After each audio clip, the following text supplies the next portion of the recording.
Hi hello அஸ்ஸலாமு அலைக்கம். Welcome to Femina lifestyle. இன்றைக்கி நம்ம வீடியோவில் என்ன பார்க்க போகிறோம்னா ஃப்ரிட்ஜை எப்படி டீப் க்ளீன் பண்ணுறதை பற்றி பார்க்க போகிறோம். நம்ம வீடியோக்குள்ளே போகிறதுக்கு முன்னாடி நம்மளோட சேனலை லைக் பண்ணிக்கோங்க, கமெண்ட் பண்ணுங்கள், ஷேர் பண்ணுங்கள், மறக்காமல் சப்ஸ்கிரைப் பண்ணிக்கோங்க, பக்கத்தில் இருக்க பெல் ஐக்கானை கிளிக் பண்ணிக்கோங்க. வாங்க நம்ம வீடியோக்குள்ளே போகலாம். இப்போ இந்த ஃப்ரிட்ஜை பாருங்கள். ஃப்ரிட்ஜை இப்போ நான் க்ளீன் பண்ணி ஒரு மாதம் இருக்குங்க. எவ்வளோ அழுக்கு இருக்குன்னு பாருங்கள். ரொம்ப அதிகமாக இருக்குது. மாவு அது இதுன்னு வைக்கிறோம்ல, இங்கே பாருங்கள் ஐஸ் கட்டி எவ்வளோ ஐஸ் கட்டி இருக்குன்னு. இந்த ஐஸ் கட்டியெல்லாம் நம்ம க்ளீன் பண்ணணும். நிறைய ஐஸ் கட்டி இருக்குது. இந்த ஐஸ் கட்டியை க்ளீன் பண்ணுறதுக்கு ஃபஸ்ட்டு நம்ம அந்த பட்டன் அமுக்கி விட்டுறணும். 2 மணி நேரம் கழிச்சதே நம்ம இந்த ஃப்ரிட்ஜை க்ளீன் பண்ண முடியும். ஏன்னா அந்த ஐஸ் கட்டி எல்லாமே உருகணும்ல. இந்த ஃப்ரிட்ஜை க்ளீன் பண்ணுறதுக்கு நான் glossy glass multi surface cleaner use பண்ணேன்.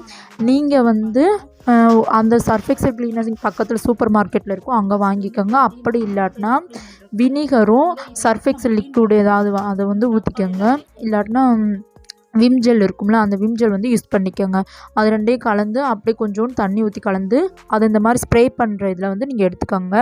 எடுத்து அதை ஸ்ப்ரே பண்ணி யூஸ் பண்ணுங்கள். இங்கே பாருங்கள், எனக்குள்ளே எவ்வளோ அழுக்கு இருக்குதுன்னு பாருங்கள். இதை ஃபுல்லாக நம்ம க்ளீன் பண்ணணும். இதை க்ளீன் பண்ணுறதுக்கு இதே நான் யூஸ் பண்ணுறேன். இதை யூஸ் பண்ணி ஸ்ப்ரே பண்ணி விடணும். ஏன்னா சாதாரணமாக சும்மா நம்ம தண்ணி ஊற்றுற இதை காட்டிலும் ஸ்ப்ரே பண்ணி விடுறது நல்லா அந்த இடத்துல இருக்க அழுக்கை வெளியே எடுத்து விடும். பாருங்கள் எப்படி ஸ்ப்ரே பண்ணுறேன்னு. இந்த மாதிரி எல்லா இடத்துலையும் ஸ்ப்ரே பண்ணி விடுங்க. உங்களுக்கு இந்த இதை வாங்க நான் எதுக்கு தெரியுமா இதை வாங்குகிறேன். இது நல்லா லெமன் வாடை அடிக்கும், நல்லா வாசனையாக இருக்கும். அப்போலாம் ஃப்ரிட்ஜில் எந்த வாசனையும் இருக்காமல் நல்லா இந்த வாடை அடிக்கும். அதுக்காகத்தான் நான் இதை வாங்கினேன். உங்களுக்கு இஷ்டம்னா இதை வாங்குங்க. இல்லாட்டினா வினிகரை 1/4 ஸ்பூன் யூஸ் பண்ணிக்கோங்க. விம் ஜெல் 1 ஸ்பூன் யூஸ் பண்ணி அது கூட கொஞ்சம் தண்ணி ஊற்றி கலந்து அதை இந்த மாதிரி ஸ்ப்ரே பாட்டிலில் ஊற்றி நீங்கள் இந்த மாதிரி அடிக்கலாம். அதுவுமே நல்லாயிருக்கும். ஆனால் இவ்வளோ வாடை வராது. ஆனால் ஃப்ரிட்ஜு வீசாமல் இருக்கும். இது மணமாக இருக்கும். அவ்வளோதான், ரெண்டுக்கும் டிஃப்ரெண்ட்டு. அதை கூட யூஸ் பண்ணிக்கோங்க. இந்த மாதிரி எல்லா மூலை முடுக்கு எல்லா இடத்துலையுமே நீங்கள் அடித்து விடுங்க. அப்போ அடித்து விட்டுட்டு நம்ம 10 நிமிஷம் இந்த ஃப்ரிட்ஜை க்ளோஸ் பண்ணி வச்சிடணும். அப்போ தான் உள்ளே இருக்க அந்த டஸ்ட்டு எல்லாமே வெளியே வரும். இந்த மேலே இருக்க இந்த இதுலலாம் நல்லா அடித்து விடணும். அந்த ரப்பர் மாதிரி இருக்க இடத்துல தான் அதிகமாக டஸ்ட் இருக்கும். அதை நல்லா அடித்து விட்டுருங்க. பாருங்கள் எப்படி அடிச்சிருக்கேன்னு. இது நல்லா ஊறி வந்துடும் வெளியே. ஒரு 10 நிமிஷம் நம்ம இந்த ஃப்ரிட்ஜை மூடி வச்சுருவோம். இப்போயே நல்ல வாசனையாக இருக்குது. மூடி வச்சு விட்ருவோம். இப்போ பாருங்கள் 10 நிமிஷம் ஆயிடுச்சு. இப்போ ஃப்ரிட்ஜில் அந்த எல்லாம் நல்லா க்ளீன் ஆகிருக்கும். இந்த மாதிரி டவல் எடுத்துக்கோங்க. நான் வீட்டில் இருக்க வேஸ்ட் துணி தான், எனக்கு ரஃபீஸ் துணி தான் நான் யூஸ் பண்ணுறேன்.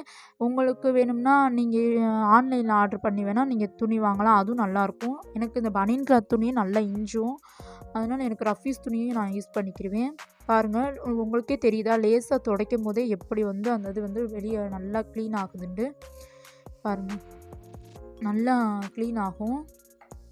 ஃப்ரிட்ஜை இப்போ ஓப்பன் பண்ணும்போது அவ்வளோ ஒரு வாசனையாக இருக்குது. இப்படி நல்லா நீங்கள் தேய்ச்சி விட்டு நல்லா க்ளீன் பண்ணிக்கிறணும். உங்களுக்கு ஈஸியாக க்ளீன் ஆகும். நல்லா க்ளீன் பண்ணிக்கலாம்.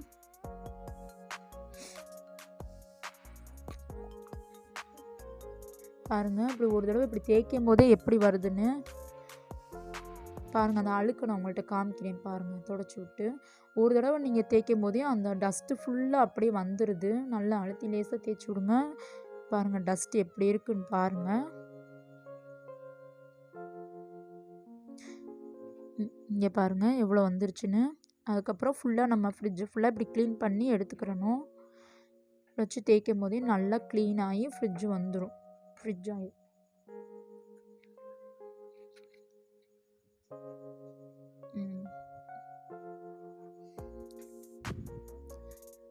க்ளீன் பண்ணியாச்சு. இப்போ ஃப்ரிட்ஜை நல்லா க்ளீன் பண்ணியாச்சு. நம்ம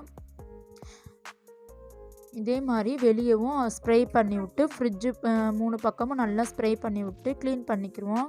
கைப்பிடி இடத்துல தான் அதிகமாக நம்மளுக்கு ரொம்ப இதாகும், டஸ்ட் ஆகும். நல்லா க்ளீன் அந்த இடத்துல நம்ம நல்லா ஸ்ப்ரே பண்ணி விடணும். அந்த இடத்துல நம்ம ஏதாவது தொட்டு அந்த கைப்பிடி வச்சு திறந்து மூடி வரும்ல, அதனால் அங்கனக்குள்ளதே ரொம்ப டஸ்ட் இருக்கும், அழுக்கு ஓவராக இருக்கும் அங்கனக்குள்ளே. நல்லா ஃபுல்லாக ஸ்ப்ரே பண்ணி விட்டுறணும். இப்போ நான் உள்ளே இருந்த எல்லாத்தையும் எடுத்து கழுவி எல்லாத்தையும் வச்சுட்டேன். கழுவி காய வச்சுட்டு இனி இதை எடுத்து நம்ம உள்ளே அடுக்க வேண்டியது தான். இது எல்லாத்தையும் ஒன்று ஒன்றா எடுத்து அடுக்கிடுவோம். இப்போயே நீங்கள் ஃப்ரிட்ஜை பார்க்கும்போது தெரியும் எவ்வளோ பளிச்சுன்னு புதுசு மாதிரி இருக்குன்னு.